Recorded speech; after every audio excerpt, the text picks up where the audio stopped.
وہ کہتے ہیں نواز شریف کو سپریم کورٹ آف پاکستان کی طرف سے تا حیات نیل قرار دیا جا چکا ہے. نواز شریف کی نیلی کو اس وقت تک ختم نہیں کیا جا سکتا جب تک کہ آئین میں ترمیم نہ کر لی جائے.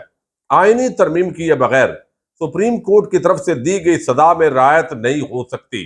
اب یہ ظاہر ہے آئینی ترمیم جو ہے وہ تو جب حکومت آئے گی، حکومت پہلے ہی ان کو دے دی گئی ہے تو وہ کر لیں گے، اور باقی قاضی صاحب کے ہوتے ہوئے اگر 5 رکنی بینچ نے فیصلہ دیا ہے تو وہ 7 رکنی بینچ کا فیصلہ بنا کے اس سارے معاملے کو بھی کر سکتے ہیں.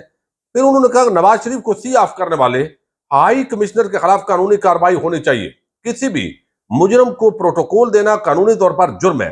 Chairman P T I Imran Khan کے خلاف انتخابات کی کوئی اہمیت نہیں ہوگی، یعنی ان کے بغیر عمران خان کو انتخابات میں آزادی سے حصہ نہ لینے دیا گیا تو انتخابات متنازع ہوں گے، اس کے اندر تو کوئی شک ہی نہیں ہے.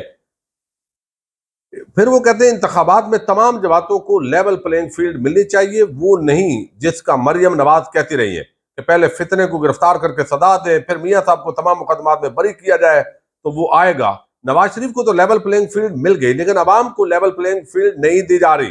عمران خان کو جتنا خار کریں گے اتنا اس کا قد بڑھے گا. تو یعنی عمران خان اس وقت ہوا بنا ہوا ہے ان تمام طاقتوں کا، ان تمام سیاسی جماعتوں کے لیے. جیل کے اندر بھی وہ اتنا طاقتور ہے اور عوام اس کے ساتھ ہے کہ اگر آزادانہ طریقے سے لوگوں کو جلسے جلوس کرنے دیے جائیں تو آپ اندازہ کر سکتے ہیں جو نئے سروے آ رہے ہیں. اسلام آباد ہائی کورٹ کے جو چیف جسٹس ہیں اس پر بھی اعتداد حسن نے بڑی عام بات کی ہے. انہوں نے کہا کہ جو اسلام آباد ہائی کورٹ میاں نواز شریف کے کیمپ میں ہے. یعنی اس کا کیا مطلب ہے؟ مطلب یہ ہے کہ یہ ججز جو ہے وہ نواز شریف کے ہی ججز ہیں. ان میں سے چیف جسٹس اسلام آباد ہائی کورٹ عامر فاروق صاحب نے 2021 میں نواز شریف کی درخواست پر فیصلہ دیا کہ کیونکہ نواز شریف مفرور ہیں اس لیے پہلے جیل میں جائیں گے پھر درخواست دیں. انہی جج صاحب نے نواز شریف کو ایسے ریسیو کیا کہ ان کے لیے بائیو میٹرک مشینیں ایئرپورٹ پر پہنچا دی گئیں. تو یہ انہوں نے پوری طرح جو ہے وہ کچا چٹا کھولا ہے. جو موجودہ چیف جسٹس اسلام آباد ہائی کورٹ ہیں وہ ویسے بھی متنازع کردار بن چکے ہیں. جس انداز میں وہ درخواستیں عمران خان کی عدم اعتماد کے باوجود جو ہے وہ جس طرح ان پر بیٹھے ہوئے ہیں.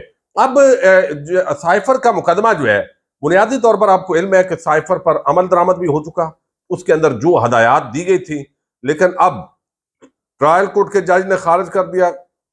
اسلام آباد ہائی کورٹ نے جو ضمانت ہے وہ جو کاروائی تھی فرد جرم کو روکنے کی وہ درخواست خارج کی، اور اب جو ہے یہ باقاعدہ طور پر پہنچے ہے معاملہ سپریم کورٹ آف پاکستان کے اندر، اور اس کے اندر فرد جرم عائد کیے جانے کی کاروائی جو ہے اس کو بیسیکلی چیلنج کیا گیا ہے سپریم کورٹ آف پاکستان کے اندر.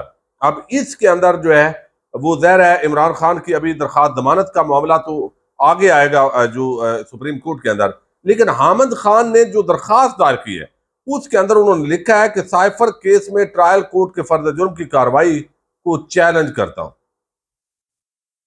درخواست گزار کو مخالفین کی جانب سے سیاسی انتقام کا نشانہ بنایا جا رہا ہے، اور سیاسی انتقام کا دائرہ درخواست گزار کی سیاسی جماعت اور اتحادیوں تک پھیلایا جا رہا ہے.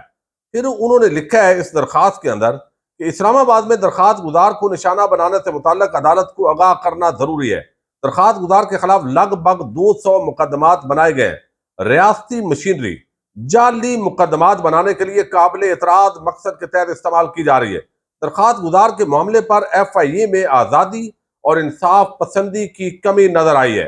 پھر اس درخواست کے اندر حامد خان نے عمران خان کے بارے میں لکھا ہے، یعنی درخواست گزار عمران خان کے خلاف پورا ٹرائل غیر قانونی اور دائرہ اختیار سے تجاوز ہے، لہذا عدالت اسپیشل کورٹ کا فرد جرم کا 23 اکتوبر کا حکم نامہ آئین اور قانون کے خلاف قرار دے اور اسلام آباد ہائی کورٹ کا 26 اکتوبر کا حکم نامہ بھی کالعدم قرار دیا جائے. اب یہ بیسیکلی جو ہے وہ سائفر کا جو مقدمہ ہے اس کے اندر جو فرد جرم عائد کی گئی، جس طرح ٹرائل کو عدالت کے اندر آگے بڑھایا جا رہا ہے، اس کو اس درخواست کے اندر چیلنج کیا گیا. اور یہ حامد خان کی پہلے بڑے مقدمے کے اندر جو عمران خان سے متعلق ہے یہ انٹری، اور آپ کو علم ہے کہ وکلاء کمیونٹی کے اندر حامد خان اور آسما جہانگیر گروپ یہ دو ہی جو ہے وہ گروپ آپس کے اندر مقابلہ کرتے ہیں. لیکن جو حالات بن رہے ہیں، جس انداز میں تحریک انصاف کے خلاف عمران خان کے خلاف کارروائیوں کو بڑھایا جا رہا ہے، توقع یہ ہے کہ یہ سپریم کورٹ اور اسلام آباد ہائی کورٹ جو ہے یہ ان معاملات کے اندر ابھی ڈسکشن ہی ہوگی، اور قاضی صاحب جو ہے وہ اپنی، اور سپریم کورٹ میں، اور جو عامر فاروق صاحب ہیں وہ اسلام آباد ہائی کورٹ میں اپنی کاروائیاں چلاتے رہیں گے، ڈیلنگ ٹیکٹس یوز ہوتے رہیں گے، اور اوپر جو ہے وہ ٹرائل کورٹ کا اتنا آگے معاملہ بڑھا دیا گیا ہے کہ اس کے اندر شاید اب بڑا ریلیف جو ہے وہ نہ ملے۔ بہرحال احمد خان کی یہ پہلی دبنگ انٹری ہے، دیکھتے ہیں اس کا کیا رزلٹ آتا ہے۔ اجازت دیجیے گا، اللہ حافظ۔